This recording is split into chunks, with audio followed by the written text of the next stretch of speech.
Capítulo 9. A veces, el alma se siente agotada, prisionera de costumbres que, aunque queremos dejar, nos tienen atrapados. Así me sentía yo. Mi espíritu estaba cansado, pero mis malos hábitos no me dejaban descansar en paz. Un día, todo cambió. Entré en el oratorio y vi una imagen de Cristo, lleno de llagas. Era tan real, tan conmovedora, que al mirarla me sentí completamente turbada. Representaba también todo lo que sufrió por nosotros. Fue un golpe directo al corazón. Sentí una pena inmensa por lo mal que le había agradecido su sacrificio. Sentí que el corazón se me partía en dos.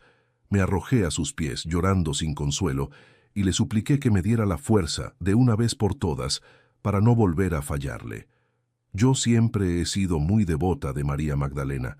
A menudo pensaba en su conversión, sobre todo cuando comulgaba. Sabía que en ese momento tenía al Señor dentro de mí, y me imaginaba a sus pies, pensando que mis lágrimas no podían ser despreciadas.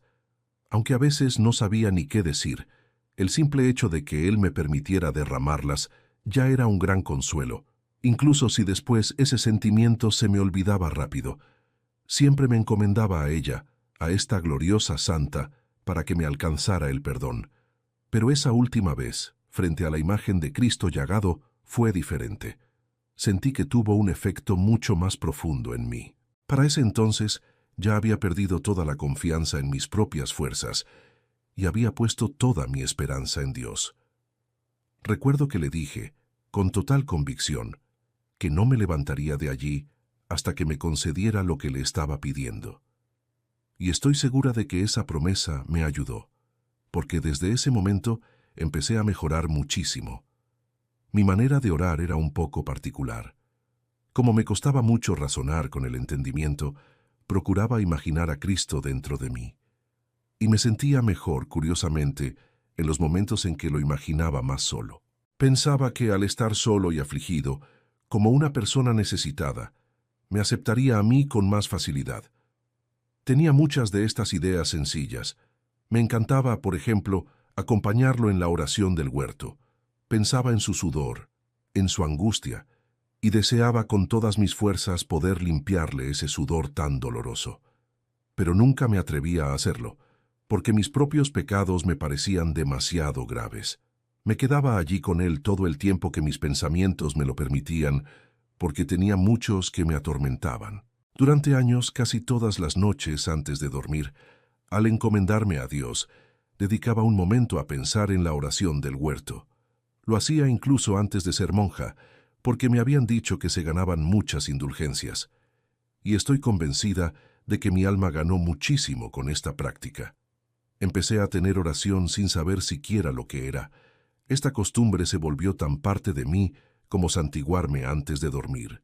Hablando del tormento que me causaban los pensamientos, esta forma de orar sin usar el razonamiento tiene una particularidad.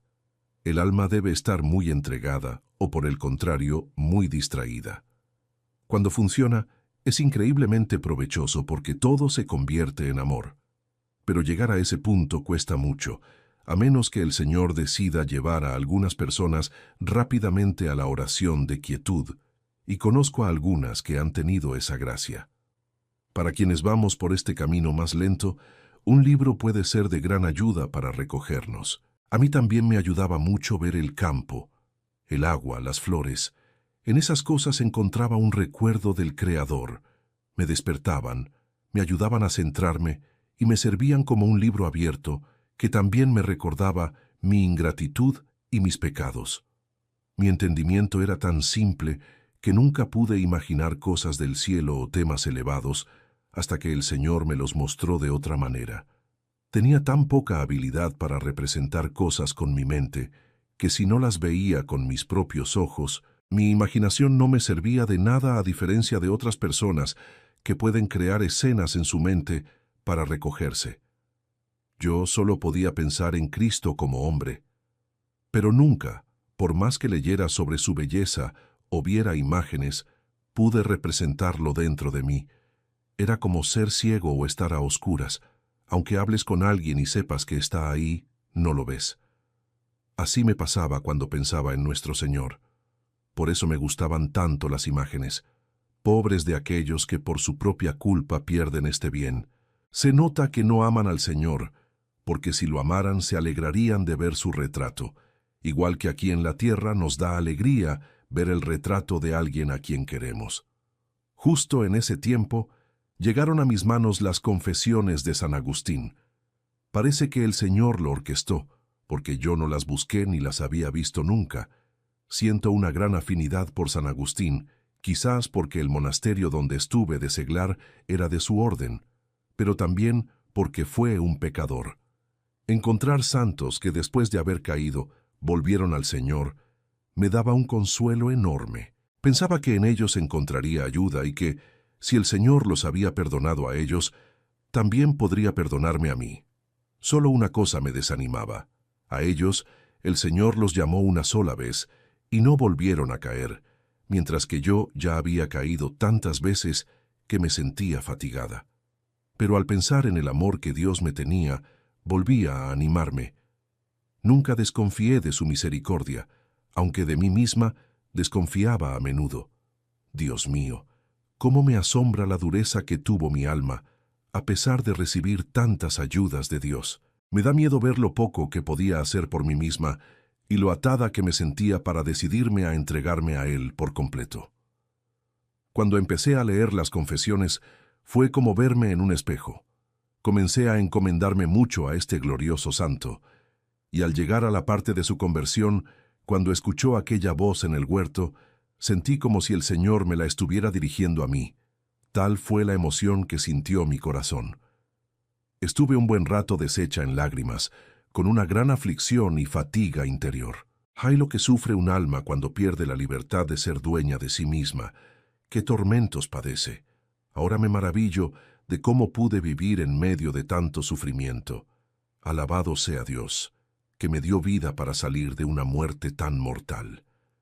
Siento que mi alma recibió una fuerza inmensa de la divina majestad. Seguramente escuchó mis clamores y tuvo lástima de tantas lágrimas. Empezó a crecer en mí el deseo de pasar más tiempo con Él y de alejarme de las ocasiones de pecar, porque en cuanto las quitaba, inmediatamente volvía a amar a su majestad. Yo creía entender que lo amaba, pero no comprendía lo que significa amar a Dios de verdad. Apenas me disponía a querer servirle, y Él ya comenzaba a regalarme consuelos. Parecía que lo que otros consiguen con mucho esfuerzo, el Señor quería que yo simplemente lo aceptara. En estos últimos años me ha dado muchos gustos y regalos espirituales. Yo nunca me atreví a pedirle estos consuelos ni ternura en la devoción. Solo le pedía la gracia para no ofenderle y el perdón por mis grandes pecados. Como los veía tan enormes, ni siquiera se me ocurría desear regalos o gustos. Me parecía que su piedad ya era suficiente y que hacía una gran misericordia conmigo al permitirme estar en su presencia, porque veía claramente que si Él no me hubiera buscado, yo no habría venido. Solo una vez en mi vida recuerdo haberle pedido consuelos, en un momento de gran sequedad espiritual. Y en cuanto me di cuenta de lo que estaba haciendo, sentí tanta vergüenza por mi falta de humildad que esa misma confusión me concedió lo que me había atrevido a pedir. Yo sabía que es lícito pedirlos, pero me parecía que eso es para quienes ya están dispuestos y han luchado con todas sus fuerzas por alcanzar la verdadera devoción que consiste en no ofender a Dios y estar decidido a todo bien. Sentía que mis lágrimas eran débiles, como de mujer, y que no conseguían lo que deseaba.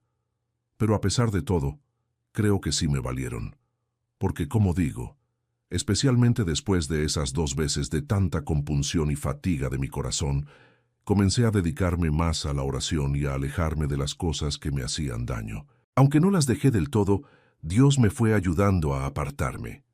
Y como Su Majestad solo estaba esperando una pequeña disposición de mi parte, las gracias espirituales comenzaron a crecer. El Señor no suele dar estas mercedes